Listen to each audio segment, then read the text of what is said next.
All right, welcome in Cube Show podcast, college football podcast, usually coming to you on Sundays. Here we are again. Another emergency pod, another podcast that we have to do based on breaking news, and that is now that Kalen DeBoer is going to be named the Alabama head football coach. Washington coach that, if you listen, go back what we said when Coach Saban left here on this show. If you listen to McElroy and I in the morning on WJOX in Birmingham, 7 to 10 a.m. weekdays, we said from the beginning that Norvell was real. DeBoer was the leader in the clubhouse. Sark would be vetted, probably be difficult to make it happen. Landing was too expensive. You weren't going to put up $40 million, $20 million, $30 million, whatever it was, to just talk to a guy. Lane wasn't going to happen. Dabo wasn't going to happen. We told you those. And so here we are now with Kalen DeBoer, a guy whose resume should speak for itself, but I know a lot of people may look at this and say, oh, he hasn't recruited in the South or hasn't coached in the South. That's fine. The guy is an absolute grinder. You listen to the way his players talk about him, which I think is the most important part. I tweeted out an interview that we did on McElroy and Cubelic in the morning with him. I'm going to find the one with Jake Haener, his former quarterback at Fresno State. I'll tweet that one out.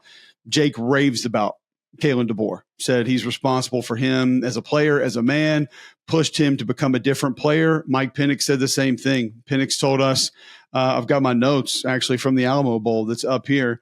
And Penix talked about some of the things that Kalen DeBoer had helped him with and helped him as a player. Said, I didn't feel like I was growing as a player while I was at Indiana the last year. Kalen DeBoer, a wizard. I feel like I'm playing Madden with him and Ryan Grubb while they're working with me. No coach in the country outworks him. Lets me be free, helps me play more free.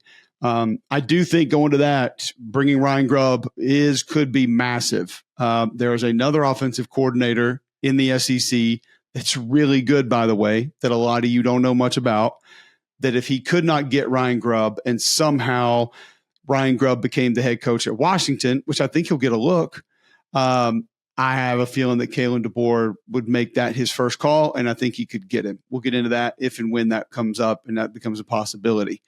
But if he brings Ryan Grubb is phenomenal. And these guys as a duo give you every single look, every single formation, every motion, every shift, every trade, all the personnel groupings. And it's not just throwing the football around. I know people look at Penix this year, but that was because of the group of receivers that they had. Look at Jack Westover, the tight end, and how they used him. Also go look at some of his previous stops. And, I mean, a guy named Marcus Magoyan at Fresno threw for 3,629 yards, 25 touchdowns, 5 picks.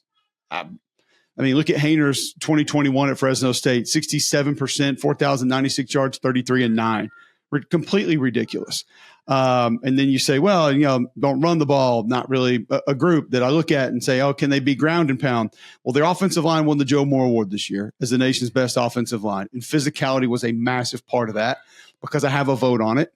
One vote. I don't control who wins, as some certain Georgia fans will try to tell you. But they impressed all the offensive line coaches in college football that vote on it, and a lot of other people that played the position and coached the position that vote on it, and that's why they got it. You could go back to his time at Eastern Michigan, had 1,000 rusher in 2015, ran for over 2,000 yards as a team in 2016, had 1,000 rusher this year in Dylan Johnson, Mississippi State transfer. Had over 1,900 yards rushing as a team last year at Washington, had an 800-yard rusher in 2019 at Indiana. Ramsey and Penix, by the way, his last year at Indiana, 23 touchdowns, 9 interceptions they combined for. So, I mean, the numbers are there, and they're going to be able to move the football. They're going to find ways to do that. I think they can find ways to use different talent sets and different sets of skills to run their offense around. It's one thing that I love about Grubb, and I think Kalen's very similar. And Jake Haener kind of helped me with this as well. They had a kid named Ronnie Rivers at Fresno, downhill runner, physical runner, like battering ram. And, Jake was fine handing the ball off. He says it all depends on the looks that we get. And so they are going to go with what they have. So whatever the strengths of that offense are that are on that roster, that's what they're going to feature, and that's what they're going to utilize. If they have multiple tight ends, they'll play them. They'll use them, and they'll formation you that way.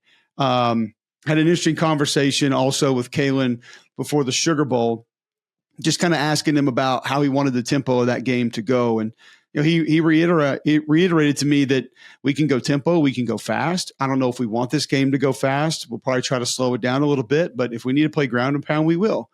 It's all about the team with him, and that's what I love about him, and that's what I think is fantastic. I asked him also in that interview, I said, your team feels like it has this it factor. Oftentimes we'll see that with certain teams in college football. You guys have seen a lot of them just like I have, where it's like, man, whether it was TCU 2 years ago, Washington this past year, 2013 Auburn, there are those teams that just find a way. They just figure it out. I said, if you had to try to put your finger on it for this team, what would it be? How would you describe that? And he said confidence. And he said, the reason is we talk about it. We stress it in the offseason. We meet about confidence. During the season, we talk about confidence. During practice with certain plays, how they're executed, why we run them, conceptually, why things are being run. It builds the player's confidence. It helps their confidence. And he said, I think when the lights are shining the brightest, our teams are confident. And they know that they're going to be able to go out there and be successful. Also, just kind of sidebar, he's one of the greatest guys you'll speak to. He's just an awesome human being. He loves football, diehard football fan. At the Alamo Bowl 2 years ago, I sat next to him at the luncheon, and I had met him briefly, but we talked that entire time. And I think we stuck around for about an extra 10, 15 minutes and talked some more. And he told me a cool story about how when he was growing up, that because, obviously I told him I played at Auburn. I worked for SEC Network normally, but I'm excited to do your game. Watched you guys at Fresno. I'll tell you a Fresno story here in a minute. But I have been following you, and obviously know about Indiana. And I talked to Kane Womack, who coached with him in Indiana. And he's like, man, the guy just does not. No one's going to outwork him. He's relentless, but he doesn't come across with the same demeanor as a Nick Saban or a couple of other guys who are relentless in that way. So some people don't really think he has that. I believe that he does. And he was telling me how he goes, man, I remember watching Alabama games coached by Bear Bryant with my dad. And it was like some of my fondest memories of college football. So I think this is a job that's not just the Alabama job for him. I think it's one that means a lot to him. And listen, a guy from the far Midwest, he's not going to have a dream job maybe in Tuscaloosa, but I think that he has a certain different respect for it for different reasons, which is one of the main probably key cognizance as to why he took it. The staff will be important defensively. I'll tell you this. I think a lot of the staff there could be okay. Having Nick Saban still around, I think could help with that. Do I think T-Rob deserves a shot at defensive coordinator? I do. Do I think T-Rob leaves if he doesn't get it? I do. And I think there are a couple of other guys defensively on that staff that could find a home and could stay and could be there. Keep your eye on Scott Huff, offensive line coach. If Grubb comes and Huff comes, you got really that group together offensively that could be fantastic. If Ryan Grubb got the job at Washington and didn't come, I wouldn't rule out Tommy Rees and find some hybrid offense to be able to run and put Kalen's brain with his and maybe figure that out. I think it's a bit of a long shot, but I wouldn't rule it out.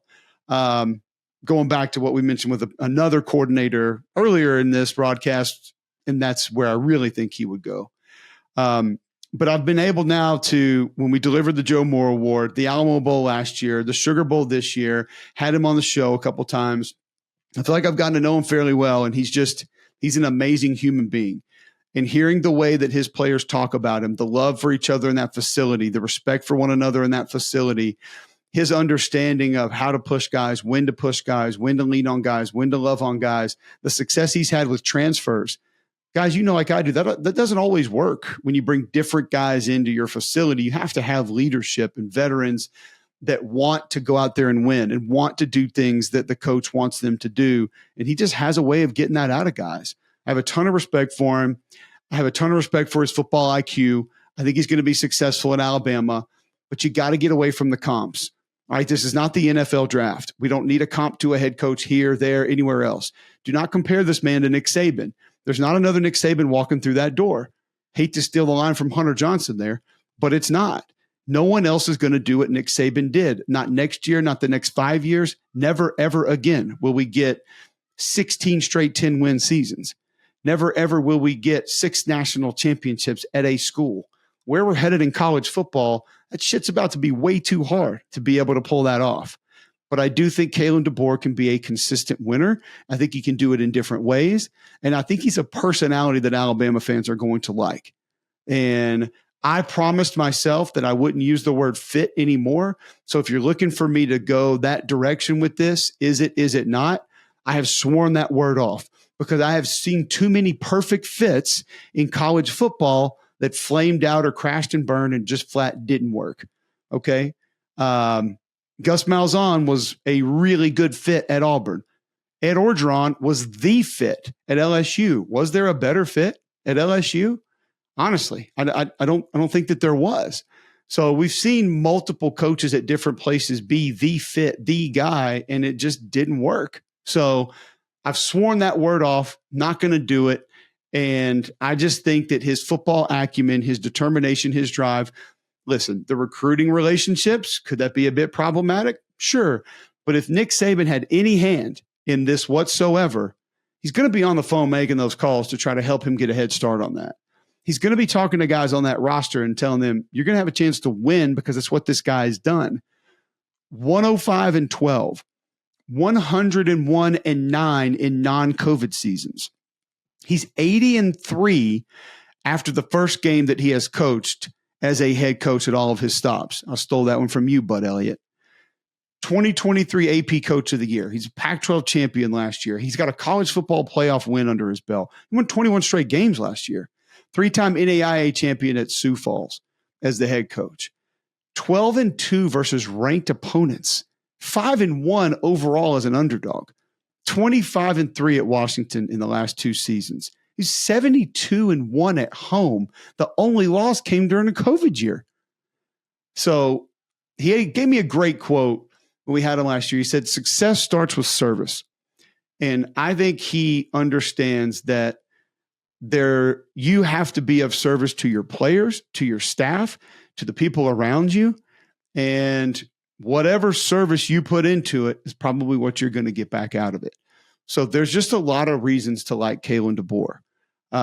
I'll go back and give you that Fresno State story that I was going to reference a moment ago. So when McElroy and I started our radio show in Birmingham, we would come in, we would do the show, and then we would sit in our office and we would watch film. And we're looking for random offenses to study, different teams to study, different offensive lines to watch. And he's like, hey, I got a buddy that swears like Fresno's fun to watch. You guys need to put Fresno on. So we put Fresno on, fall in love with Jake Haener, fall in love with Ronnie Rivers. The offensive line, just a bunch of future bar bouncers, like non-athletic, stiff as a board, but just beating the hell out of people. And like guys you would love to play with. And not just the O-line, but the tight ends, the receivers, the backs, Haener, all of them. And then started paying a little bit more attention to Kalen because, he was coaching that football team. And when I saw the way those guys played and I saw the design of some of the things that they did, and they weren't more talented, just a guy that has put a less talented team on the field, I'm not going to say more times than he hasn't, but a lot of times and found ways to win. That's what he does. He finds a way to win. And if he can keep the talent pipeline coming to Tuscaloosa in just a similar fashion, it doesn't have to be as dominant as Coach Saban had it. In a similar fashion, I think he can do more with less. And the fact that he's going to be able to do that offensively is going to be a massive advantage. So I think the recruiting part is interesting. I don't buy this whole NIL thing that it's not a turnkey service for the next coach and it only worked because Saban was there. Well, guess who's still going to be there? And if Nick Saban sees that the NIL portion of this is dipping, he'll go talk to those people. Like I didn't think Saban would want to be around. That was my opinion. That was what I thought. Now, talking to Chris Lowe, talking to some other people around there, it looks like he's going to have an office in Bryant-Denny Stadium. And is he going to be there every day? No. Hell, go look at the pictures of his house in Florida, man. I wouldn't be there every day either. But he's also going to want to see that thing succeed. And even though he doesn't want to be hands-on, in my opinion, and he doesn't want to be the guy knocking on the door saying, why are you running that coverage? Why didn't you hand the ball off? Why is this kid playing? Why isn't that kid playing? One thing that I did think of from a Nick Saban perspective that I didn't put on the podcast that we just dropped when Saban retired was, you guys have heard me say this all the time. Every coach needs an FU coach. And by the way, there's a couple in the SEC right now that are dealing with some things that you could do yourself a great service. Speaking of the service quote that I just gave you, success starts with service. you could do yourself a great service by finding an FU coach that could help you manage some of the things that you shouldn't be doing and maybe more things that you should be doing. Nonetheless, Nick Saban had an FU coach. We just didn't know it, and we didn't talk about it that way. Joe Pendry was that guy for Nick Saban. He was the man that he could lean on. He was the man that he could go to and ask questions and probably get some answers that he didn't want and probably tell him some things he didn't like hearing. But Nick Saban knew that Joe Pendry wasn't going to tell him those things unless it was for the betterment of the team. So he took that advice. I've talked to other staff members that work for Coach Saban that said, the guy texts us every morning. Do you have any ideas? What's on your mind? Give me what you're thinking. And not to get mad at him or not to test him. He just literally wanted ideas. So I think Nick Saban understands how to be assistants and how to help people in different things that he can do to be of service. And he can do that without getting in the way and being a problem. Is the expectation going to be out of control? You damn right it is. It's Alabama. That's just it. I have lived through probation. I have lived through scholarship limitations. I was recruited during scholarship limitations to Alabama. I've lived through sub 500 seasons. I played in the first Iron Bowl in Bryant-Denny Stadium in over 100 years. Played in the last Iron Bowl in Birmingham. I got a feeling about how the things have gone in the past prior to these kids just getting their driver's license that have never seen Alabama lose less than 10 games or win less than 10 games in a season. I don't think it's got any chance to go back to that. I really don't. And part of this machine that Saban has built can run on cruise control to a certain extent.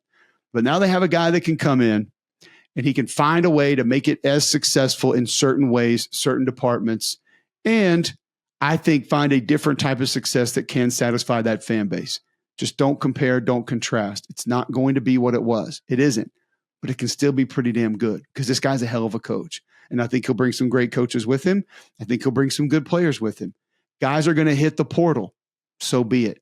You don't hire a coach for one recruiting class or one recruit. Not the portal, not high school, not any particular year. It doesn't work that way.